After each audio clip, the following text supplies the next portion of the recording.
Bagong gising. Hawak ko ang tiyan ko. Malapit na naman ang pasukan. Kahit simple lang, basta maayos. Kasi alam kong sapat na yun para sa kanya. Alright. Everything's ready to go. Tuloy pa rin sa pagtatrabaho bilang manicurista. Mahina man ang kita minsan, hindi pwedeng huminto ang isang nanay. Baby, kapit ka lang ha. Kailangan nating kumayod para sa ate at kuya mo. Magandang araw po.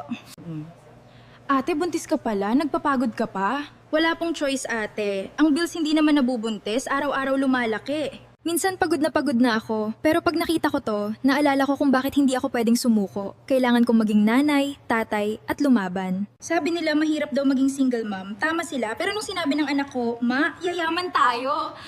Bigla na akong lumakas ulit. Ako. Ako ta. Sige anak, pero bilisan mo. Enrollment na.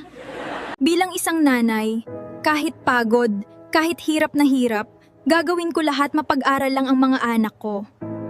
Sa bawat araw na kumakayod ng marangal, may pag-asa, may pangarap, may laban. Hindi man madali, pero sulit para sa pamilya. Every morning is a new start.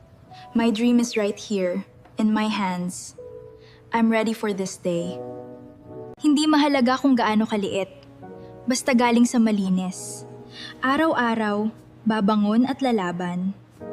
Sa lahat ng nanay na lumalaban araw-araw, sa mga single mom, preggy mom, working mom, alam ko yung pagod nyo. Kung relate ka sa kwento ko, follow mo ako para sa more ganap ng isang inang palaban. At pakishare, baka may nanay din na kailangan marinig to ngayon. Malaking tulong na yun sa akin. Salamat.